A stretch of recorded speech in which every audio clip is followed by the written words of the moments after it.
হে everyone, আমি এসেছি নতুন একটা মিনি ব্লগ নিয়ে। আর আজকে সানডে যেহেতু, তো আজকে আমি কিন্তু লাল লাল মুরগির মাংস রান্না করব। তো আজকে মুরগির মাংসটা রান্না করলাম, ভাবলাম আমার বন্ধুদের সাথে একটু শেয়ার করি। তো জানো তো, ভিডিও ধরে দেওয়ার মতন তেমন কেউ থাকে না। আজকে যেহেতু রবিবার, আমার ছেলে কিন্তু পুরো ভিডিওটা ধরে দিয়েছে। আর ছেলেরা ধরো 10টার সময় স্কুলে যায়, সকালে সেরকম রান্না বান্না হয় না, যা তা রান্না করি, মাছ টাছ যাই হোক, তো খেয়ে চলে আসে। আর যেহেতু আজকে সানডে, আর আমার ছেলে কিন্তু মুরগির মাংস খেতে খুবই পছন্দ করে, তো রবিবার করে কিন্তু আমি মাংসটা করি। তো ভিডিও ধরে দেওয়ার অভাবে কিন্তু আমার ভিডিওগুলো পোস্ট করা হয় না, মানে দেখাতে পারি না, তোমাদের সামনে শেয়ার করতে পারি না।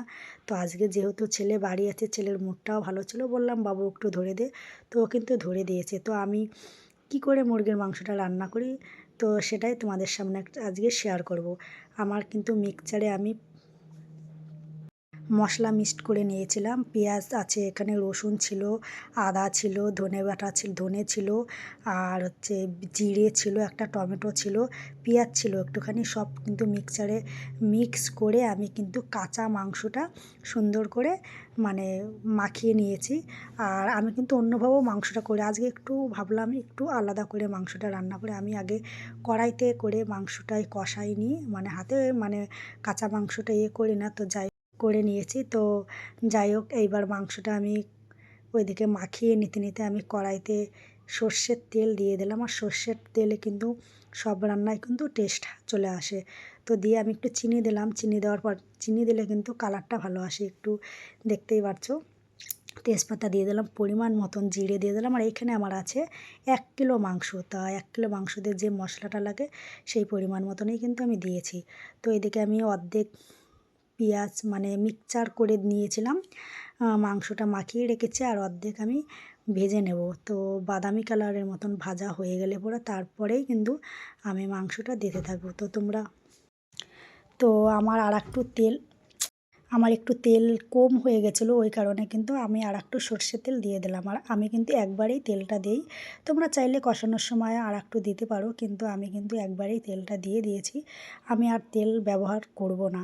তো বাদামি কালারের মাংসটা হয়ে গেছে, এরপর কিন্তু আমি মাংসটা দিয়ে দেবো। মাংসটা কিন্তু বেশ মাখানো হয়েছিল, আমি 15 মিনিট ছিল, তোমরা চাইলে আর একটু বেশি রাখতে পারো, বেশি মানে মাখিয়ে রাখলে কিন্তু মাংসর টেস্টটা ভালো আসে। যেহেতু আমার হাতে টাইম ছিল না, তো আমি যেটুক টাইমের ভিতর করতে পেরেছি, তো এটুকুই।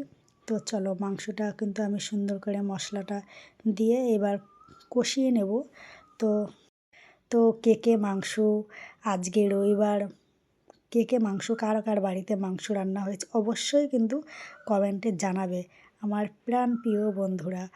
তো চলো, আজকে রান্নার রেসিপিটা সবাই একটু পুরো ভিডিওটা দেখো। তো আমি কিন্তু সব মশলাটা দিয়ে দেওয়ার পর, এটা হলো কাশ্মীরি লঙ্কার গুঁড়ো, কাশ্মীরি লঙ্কার গুঁড়োটা জলে কিন্তু একটু গুলিয়ে নিয়ে কষানোর একটু মানে সব মশলাটা দেওয়ার পরে দিলে কিন্তু কালারটা ভালো আসে। তোমরা চাইলে একবারেই দিয়ে দিতে পারো।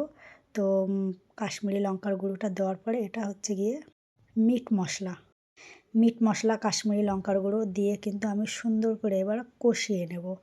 সুন্দর করে দেখো, মাংস যত কষাবে তত কিন্তু টেস্ট আসবে। তো আমি কিন্তু মাংসটা কষাবার, এটা হচ্ছে গিয়ে গরম মশলা, এটা আমি নামানোর আগে দেবো, মানে গরম মশলাটা দিয়ে নামিয়ে দেব। গরম মশলাটা দেওয়ার পর কিন্তু আমি একটুকুও উনুনে মাংসটা আর ফোটাবো না। তো কালারটা কিন্তু খুব সুন্দর চলে এসছে, যেহেতু আমি কাশ্মীরি লঙ্কার গুঁড়োটা ব্যবহার করেছি। তো এবার আমি ঢেকে দেবো, ফুটতে থাকুক, তো তোমরা সঙ্গে থাকো। তো বন্ধুরা, একটু ভিডিও আমি করতে পারিনি, মনে ছিল না, আর ছেলে ধরেও দেয়নি। তো কষানোর সময় কিন্তু আমি একটু মাংস কষিয়ে রেখে দিয়েছিলাম, যেহেতু আমার ছেলে খাবে, আর আমার ছেলে কষানো মাংস খেতে কিন্তু খুবই ভালোবাসে। তো আমার কিন্তু রান্না রেডি। তো কে মাংসটা ভালো খাও অবশ্যই কমেন্টে জানাবে, আর রান্নার রেসিপিটা কেমন হয়েছে অবশ্যই তোমরা একটু কমেন্টে জানাবে। তো আমি কিন্তু গরম মশলাটা দিয়ে মাংসটা নামিয়ে ফেললাম, লাল লাল মুরগির মাংস। তো রান্নার রেসিপিটা কেমন হয়েছে অবশ্যই একটু কমেন্টে তোমরা সবাই জানাবে। তো যাই হোক, তো যে খাবে চলে আসো, এবার আমরা সবাই মিলে একসাথে খাওয়া দাওয়া করব। তো বন্ধুরা, তোমরা সবাই কিন্তু ভালোবেসে পাশে থেকো সব।